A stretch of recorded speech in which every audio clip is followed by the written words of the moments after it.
High school football week number 10, catching the Sherando Warriors on a bye week. Last week, defeating the Millbrook Pioneers 42-0.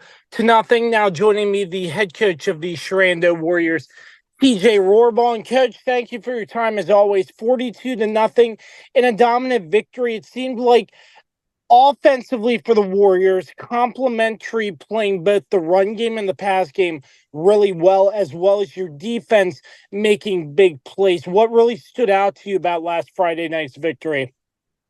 The big thing is defensively we were able to execute. I was proud of the discipline that our guys played with, the single wing offense. Not easy to defend. You got to have guys locked in on every snap, and I thought we did a pretty good job with that, and I thought our defense's ability to stop their run for the most part was huge in that game in terms of getting our offense possessions and giving them an opportunity to go out there and execute. And again, just looking at your defense, the high performance that they have been putting up recently to hold Millbrook to no points in that regard, what really stood out to you defensively in terms of that, and how huge is it to put out a shutout against your opponent defensively? Well, I just thought our guys did a good job. Like I said, with the single wing offense, you're going to be seeing a lot in terms of backfield action, but you got to get locked in on your keys, and you have to be disciplined. If you have one guy that has a breakdown on any given play, doesn't read his key properly and fit where he needs to fit, then they're going to hit you for a big play.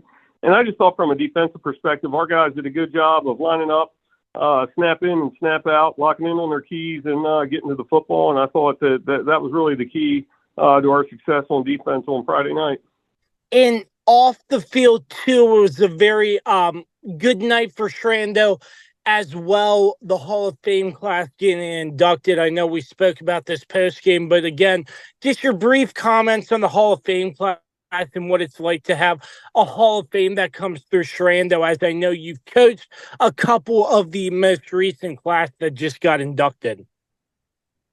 Yeah, man. I mean, you really start to feel old when the guys that you used to coach are now being inducted into the Hall of Fame. But, I'll tell you, Sherando, very community-oriented in terms of the support we get for the football team. So it's just great seeing things come full circle. I got to see Merchant, Nick Merchant, Brian Barlow, Derek Croson, Ross Matheny, guys that I coached a long, long time ago when I first got in the coaching here at Sherando. So it was great seeing those guys, and it was great having those guys back and having the opportunity to talk to them and see them. And it was just an awesome experience.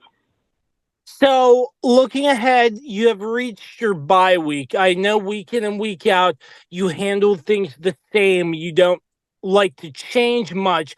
Keep your players in a routine.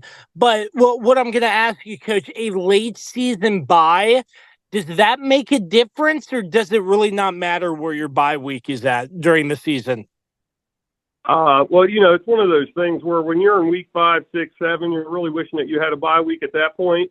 But now that we've gotten here through 9 games and we're in week 10, I'm not arguing with having the bye week now. It gives us an opportunity to get back to some of the fundamentals in terms of working individual drills in practice and get our guys that are banged up a little bit extra rest, heading down the stretch here into our last regular season game and then hopefully into the playoffs.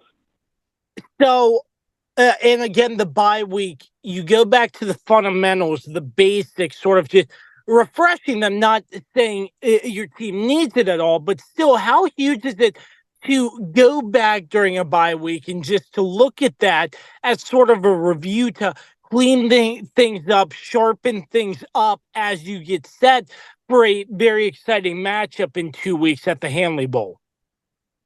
I think it's big. I think any coach will tell you when you go back and watch film after Friday night's games, that there's a lot of those like small details that you need to work on, and the bye week gives you an opportunity to work on some of those details. A lot of times when you're playing games week after week, there's a lot of game plan installed. You don't have as much time to work on those details and the fundamentals of the game. So having that opportunity now is definitely huge. I think it's big whatever point in the season that you get it, but, it's really good anytime you get an opportunity to go back to the basics and have some extra time in practice that you can devote to the fundamentals. Once again, the Sherando Warriors have hit their bye week week number 10 after a 42-0 victory over the Millbrook Pioneers. As always, so gracious for his time, the head coach of the Sherando Warriors, TJ Rohrbaugh. And Coach, really appreciate your time again. Enjoy the bye week and look forward to catching up with you soon. All right. Thank you, Josh. I appreciate it. Love you, man. And you're the best in the business. Keep it going.